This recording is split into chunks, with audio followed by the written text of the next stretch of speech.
Hey everybody, welcome to Rocky Tropix Gardening. I thought I'd show you what's happening with my lemongrass and the black sugarcane. So, firstly, the black sugarcane is doing really well. So you've got some nice little roots here in the bottom, and yeah, you need to make sure that where the roots are going to come out right at the bottom. So you've got your growth node there, and these roots are actually coming out above the line around here. This next line will hopefully produce some nice little leaves for us. They have chopped off the root node, the growth node here, but I'm seeing a little bit of movement in there, so I'm really hoping that it's going to do something for me here.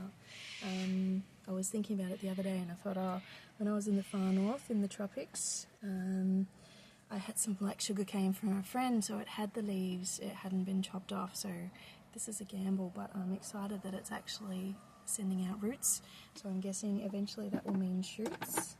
Another thing that I did, which may have been the best thing to do, is that I, well, it wasn't my fault I was sick, but I had a head cold last week, and I left these on the balcony overnight, and a little ratty, you can see that there, of course loved sugarcane, so chewed and gnawed the top part of this, but happily I realised it didn't matter because I could just cut this off and I still didn't lose a growth node here. So we've still got some little roots coming out the bottom here. So yeah, always think where something's going to grow from when you cut it off. There's a little bit of damage here, but it's still green, so I'm thinking I'll leave that because otherwise there'll be nowhere for the leaves to come out of this growth node here. And it's looking pretty healthy, and it still looks like it's got moisture in the top of it. Even though I cut it off, I think it's probably going to be becoming a viable option because it does still have roots coming out. So I'll leave those in the water a little bit longer to get some longer roots. And the lemongrass I'm pretty excited about. So when I put it in, it looked like that. And then within days, it had, I'm not sure if you can see that there. Within days, it had little roots, which is pretty exciting. I've got 3 of them. This has got obviously little shoots out the top as well as a couple of roots. The roots are a bit slower on this one, probably because it decided to shoot first. And just change the water every day on these so they don't get yucky. Yeah, perhaps I can take that little thing off there. Yeah, and this one has the best roots of all. So yeah, very exciting stuff. So I'm going to plant these little lemongrass today. The sugarcane need a bit more time, I think. Yeah, so I've got some just normal potting mix. It's actually quite some cheap stuff that I got on special, which is not great. But I have put some well-rotted manure, actually from the shop. Around here, there aren't many cows in the suburbs. So yeah, so there's that, and I've watered it in a little bit. So that's the first part of the soil. So the plant goes in next. Make a little bit of a hole for it. So don't plant it any deeper than where the roots are. So the root section is here. So yeah, don't plant it any deeper than that. Kind of like strawberries, you just see where the plant wants to go. So carefully firm that in so it'll stand up. This pot is not too big. You should gradually, I know it's tempting to make things go into a big pot straight away, but the roots need to be a bit more compact for the plant to do really well. It also allows the roots to be a little bit warmer, especially this time of the year in fall or autumn. This won't really take off till spring, although I'm keeping them inside, so who knows, I might have another indoor plant. Yes, so I'll just top that off with some other potting mix. So yes, the manure goes in around where the roots are going to be. A little bit higher because I've dug a little hole there. So almost up to the top, firm it down, and yeah.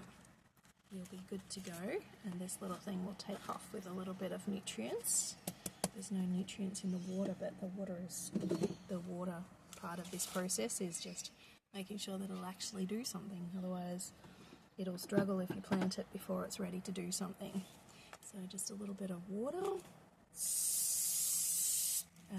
The thing with soil and things that have been cut off is that you don't want to get the soil on the top of the lemongrass stem.